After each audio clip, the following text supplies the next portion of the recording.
Welcome back, everyone. This is my 15-minute swing trading strategy.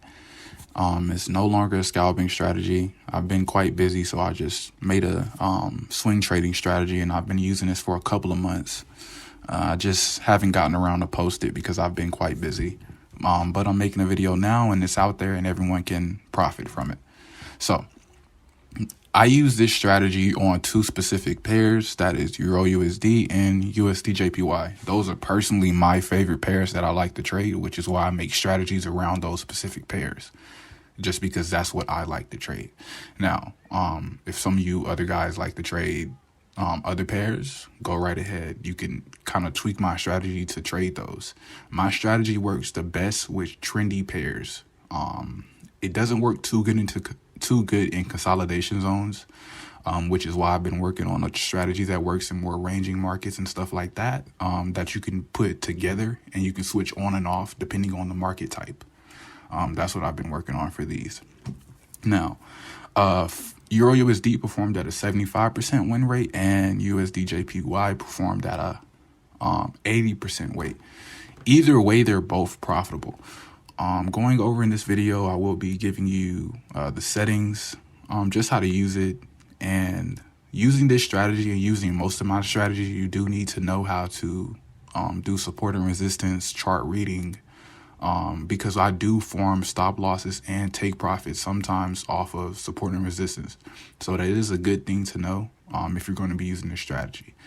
Now you can use LUX, the exit signals from LUX, but they don't always trigger before it's time to get out, which is why you still need to have that backup plan with the support and resistance lines.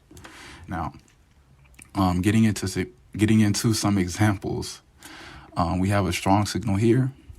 It formed over the blue LUX oscillator. The LUX oscillator is important in this strategy. All of the indicators have to line up for you to enter. So if everything's not lined up, that's a no-go for you regardless of what it says. So we have the strong signal here formed over the blue LUX oscillator, and that's over the gray 200 PP signal. Everything's green, or everything's good to go. So we enter here. It does pull back a little bit sometimes, but a lot of times it will respect the trend tracer right here. So as long as it's respecting the trend tracer, you're good. We'll pull back up, and this is probably like a 10 pip drop, nothing serious. And then up here, I would exit some part up here along with the support and resistance lines. Now, we wouldn't have entered here. Why? Because even though it did form over the strong signal, the blue trend tracer and the red LUX oscillator, it's still over the gray 200 PP signal, which cancels it out. So the way trades get canceled out is if indicators reverse. So stuff like this, like I said in my previous videos, when the LUX oscillator is doing something like this, where it's just switching, it's jumping up and down, that's more of consolidation. You don't want to be trading during those markets. And a lot of times my strategy will keep you out of trades during those markets. But sometimes it slips up and you might catch a loss here and there. But overall, you're still going to be profitable using this strategy. Now, moving on, we got the strong signal here. Now, we're not going to enter just yet, even though it formed over the blue LUX oscillator. We're just waiting for this to turn back gray so we can enter. And we have the green formed over the green. Now we're just waiting for the gray. But as we were waiting for the gray, what happened? The LUX oscillator turned red. This is a canceled out trade.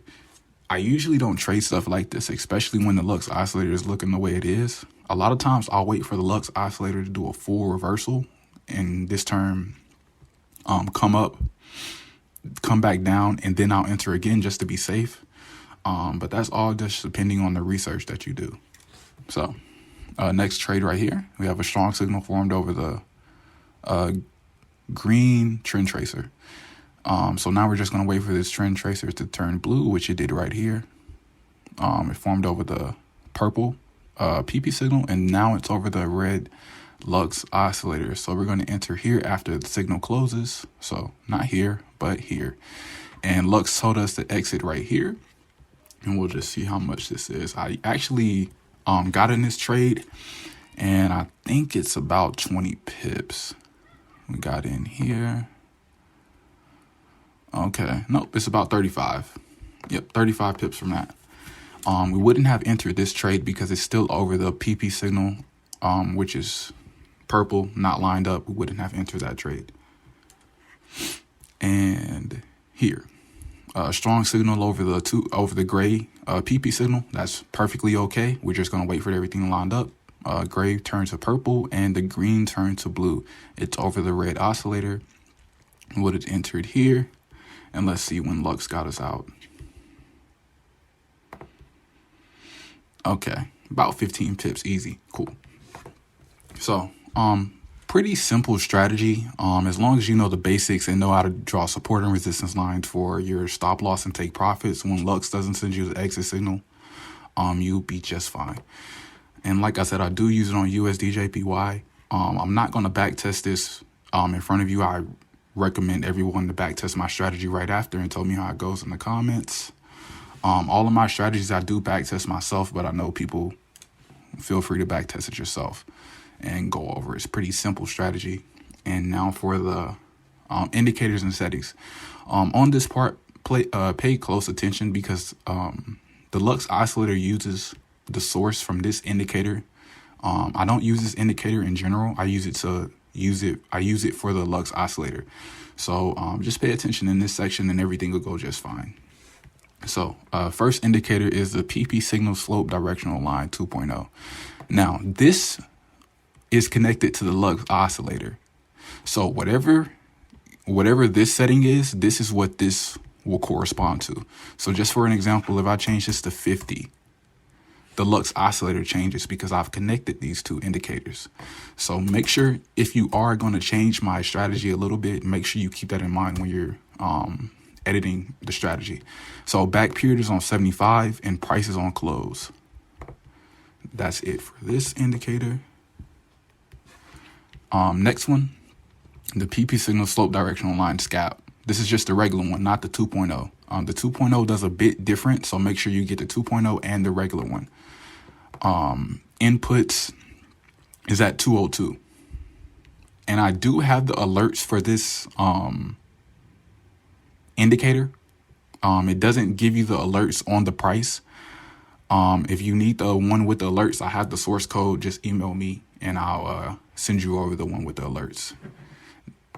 And then we have LUX Algo Premium.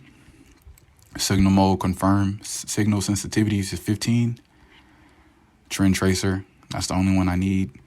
And 50 for the confirmation. I don't think any of this matters. I've been figuring out a way, if I can, to try and edit the exit signal. But I haven't figured it out, but I'll get on that. And LUX Algo, LUX Oscillator Premium. It's on legacy mode. If it's not on legacy mode, it won't work. It'll look like this. That's not the correct one. You need it on legacy. The length is on 20. Dynamic oversold, overbought levels. It's a plus. You don't need it, but it helps. In terms of PP signal, you need the very, very bottom one. This is why I said you need to pay attention. If you did set it up correctly, it will be at the bottom and it will be the correct one. If it's not the correct one, the strategy will not perform correctly. So just make sure you have the exact one. So it will be at the very, very bottom. And it's this one. And that's the strategy of the settings and indicators for both. Once you get done with the inputting all of the indicators, you can go ahead and take that one off. Don't take it off, just hide it. I don't actually use that indicator. I just use it for the LUX oscillator, and you need to have it on your chart for the LUX oscillator to piggyback off of that indicator. So that's pretty much it for the video.